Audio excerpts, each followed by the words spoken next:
So what's the most starstruck you've ever been? Or do you get starstruck? Um, Not really. I mean, if you're starstruck, you can't do your job. So Surely I there's have to be. somebody. A, No. a model. What about like like a really beautiful a woman? Do you go up, you're like, "Oh my Well, gosh." early on, I got kissed on the lips by Kate Winslet, Oh and boy. like 20 years ago, 15 years ago, I would shoot Rene Russo on multiple occasions, and it's always fun to get to dress someone who's gorgeous Right. in a see-through dress, or put Pamela Anderson in a latex dress. So Yeah. and have to spend the day pulling up the front of the dress so it didn't slip down too far. What? You gotta pull it. Latex. It could Oh, slide down. right. Yeah, of course. Yeah, I should have known that. The latex, right. Well, has there been one? Are you at liberty to say? Is there someone that has just been like really hard to deal with just somebody I, who's just, I, I, I mean, I'll say it now because he's passed away. And okay. when Rip Torn was on the Larry Sanders Show, I had this great idea of there's a famous picture by George Ferrell, the old time Hollywood photographer, of Jean Harlow on a bear rug. Right. And I thought, wouldn't it be hilarious to put Rip Torn in a tux with a cigar, like parroting that photograph? Mm-hmm.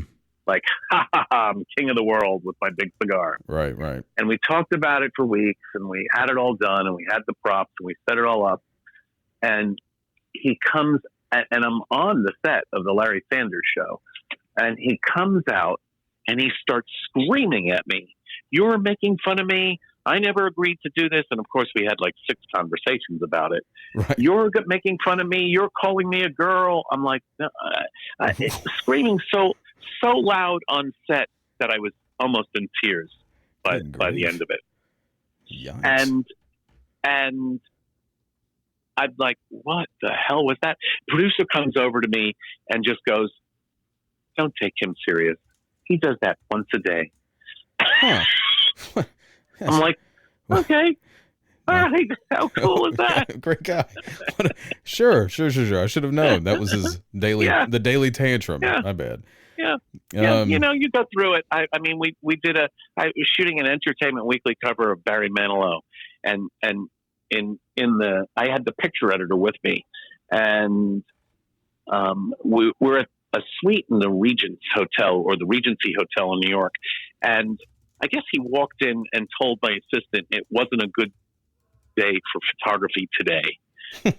Which I didn't get. That didn't get relayed to me till afterwards. But we set up like 4 or 5 situations, and he kept looking at the Polaroids, because that's how we would test the situation.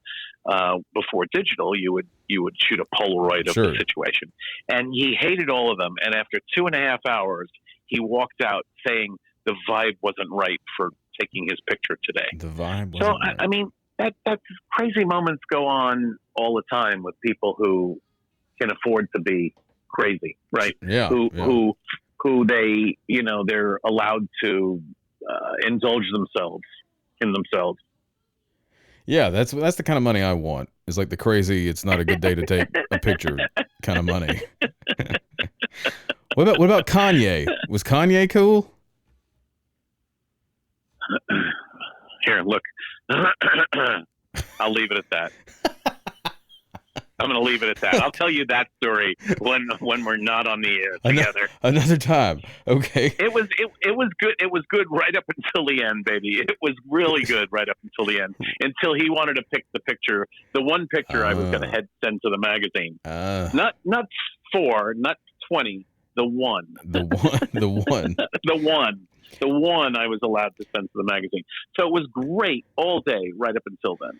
Now what about Owen Wilson here? He looks like he's having a good time in this Oh my God, I love him. I love him. He's a sweetheart. We were doing a big feature for Time magazine, and I had to shoot the 2 of them. They did. I mean, this is going back far enough. Starsky and Hutch, and it was a publicity shoot where they go to a hotel and for 2 days do television interviews. So we took over a big suite, and we set up backgrounds and props and all this. And Ben Stiller walked in and was exhausted and non-responsive, and like his eyes looked swollen, and I thought I lost my shoot. Right. And Owen just looked at me and said, "I got this." So he kept whispering in Ben's ear to get Ben to laugh and cracking Ben up. And he was like, I grew up in New York. I'm not Jewish, but you know the word mensch? Yeah, yeah. Like Owen just took care of me. Like he just... So then a couple of weeks later, I'm doing a big advertising campaign at this...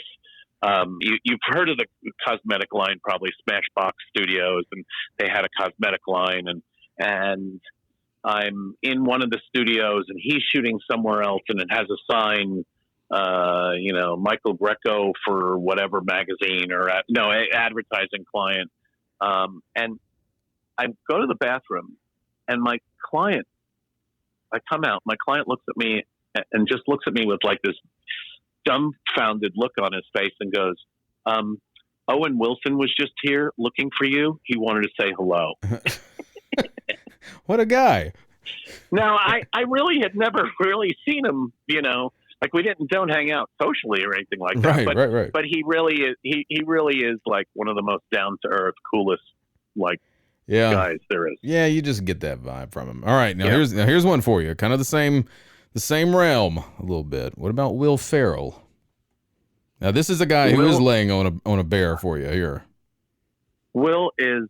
See, I don't get that image out of my mind. It's like I have a concept and I'm gonna go for it where appropriate. That's right. Somebody's laying down on a bear. Somebody's gonna lay on a bear. No, that's very different though. That's a polar bear rug. You're right. That's a white, right. And there's only one of those in Los Angeles to rent. Just in case you didn't know. Oh. I saw the trailer to Blades of Glory, and I thought it was hilarious because they had this white polar bear rug in it. So I thought of doing that with him, and he was amazing. Like you say, all right, look, it's kind of going to be like a white on white motif. I'm going to dress you in white polar bear rug, white thing, just be cheeky on it. And he can just go and go and go and go and go. Like if you go to my YouTube, there's a behind the scenes video.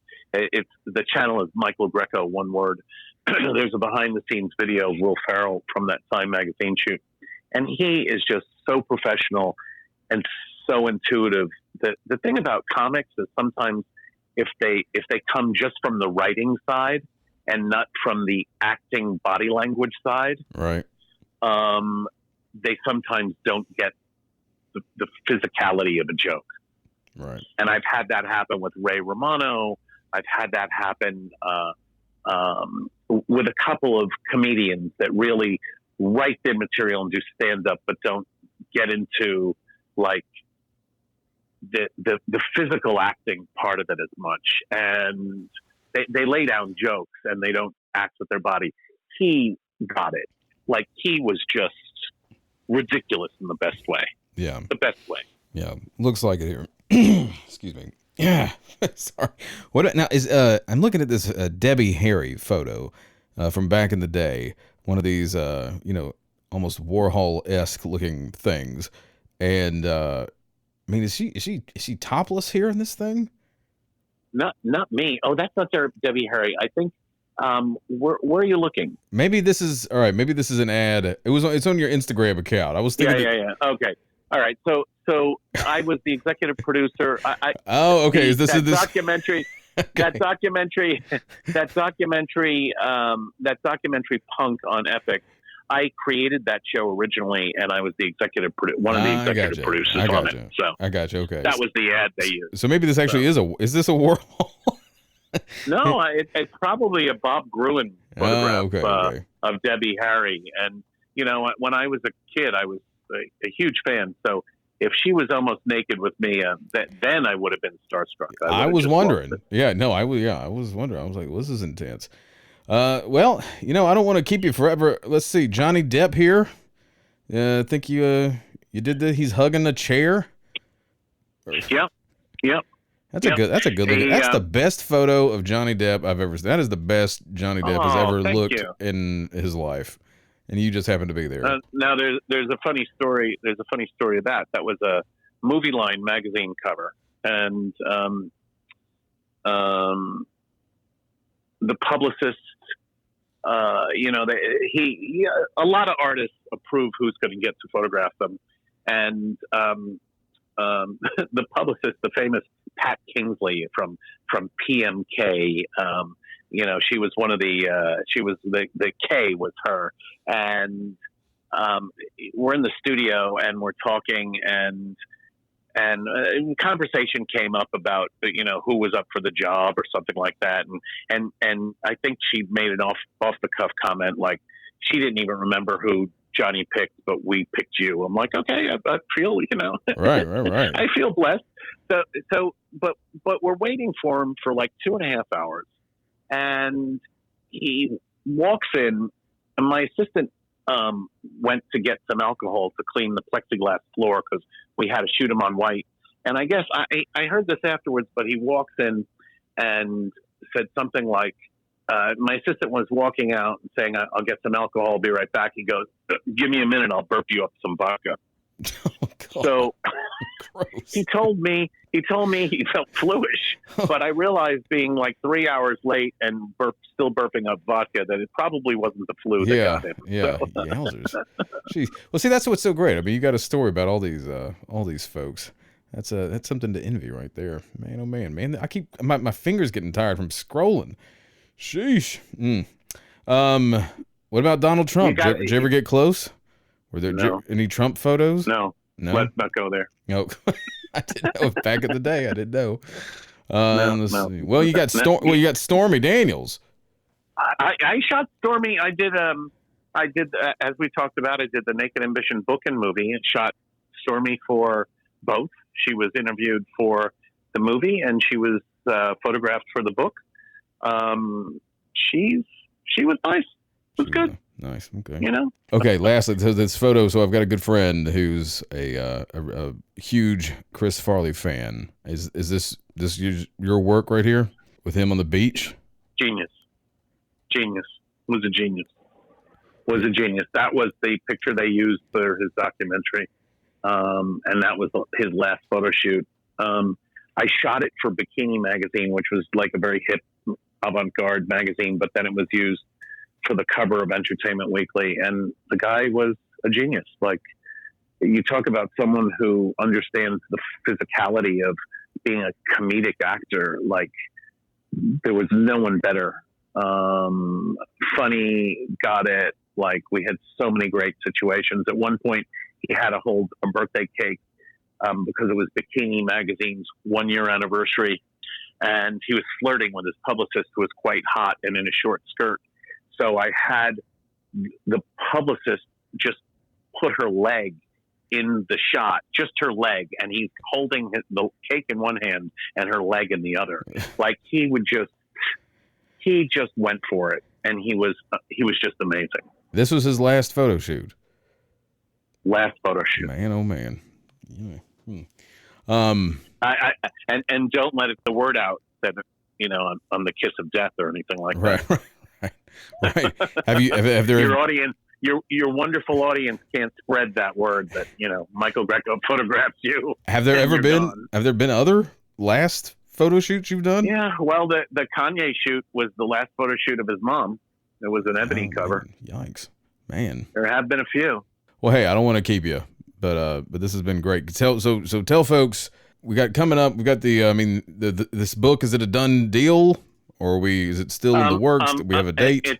It's almost a done deal. We have the shows are booked, and we're finalizing the publishing deal. I was just seeing my favorite, who would be my favorite publisher today, and but we'll keep you posted. My website it's very simple. It's Michael Grecco with 2 C's, GRECCO.com. And all the social is at Michael Grecco, MichaelGrecco.